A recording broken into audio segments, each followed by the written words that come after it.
So I want to take a minute and just walk through how is D2L set up for this course.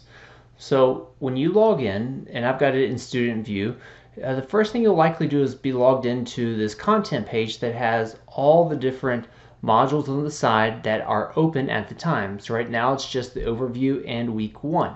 So in the overview you'll see things like the syllabus, a link to all the lecture videos that we'll have for this course as they're put up online, a link to web work which you'll use for your homework, as well as an introduction to web work.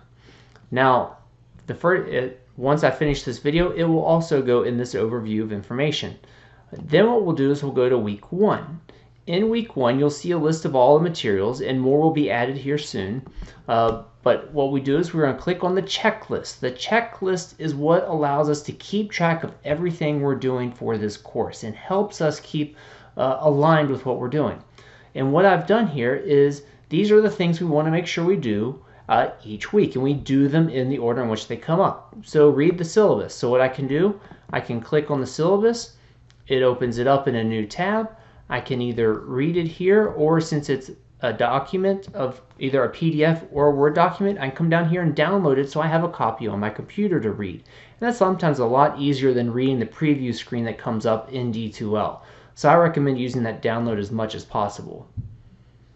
Now you see it maintains in the first tab the checklist, and I'm going to try to make sure I always set up the link so they open in a new tab so that you always have the checklist available to you. Everything will always open something new for you to do. So let's say like here it says watch the web work introduction video. If I click on this, it'll take me to YouTube. When you start to do videos for courses, for the lecture videos, it's going to have a link to the video, a link to skeleton notes to help you if you like to use them, and then whatever notes you take, you're going to be required to upload to show me that you've watched the video and taken the notes. It's the easiest part of your grade. Watch my video, take notes, upload them, 100%. So that's 5% of your grade. So make sure you're doing that. It takes a couple minutes to watch the video and take notes, and I'm going to make these skeleton notes to make your life even easier. So while you'll have these modules in the content, I think it's a lot easier to just go to the week that we're on and click on the checklist and just do that. And it'll always open up each of these pages as they come along. Now up here as well, if you want to look directly at something versus just the checklist, when you click on the calendar is going to pull open information about when things are due. And you can see there's a lot of stuff on here. Some of it is from the university, some of it will be your other courses, and some of it will be for this specific course. I always use the month view because I find it easier to look at the month view than any of the other ones, but you can choose whatever you want. Within the next tab is assignments, and in the assignments this is where you're going to upload files. So like right now there's one for you to upload your notes that you watch on scientific notation. What you'll do is you'll click into the assignment and it'll tell you to upload, and in this case it says make sure your notes are one file, not like 12 files of like images. Condense them all to one file. You can always make them a Word document if you need to, but then you can add a file, or you could record audio, video, whatever you may need to do. Typically a lot of them will just be adding a file, which would be a Word or a PDF. If you've got any comments or a link that you need to share, if you did it like in Google Docs, you could always just put a comment here and link directly there, and then make sure it submits. Okay.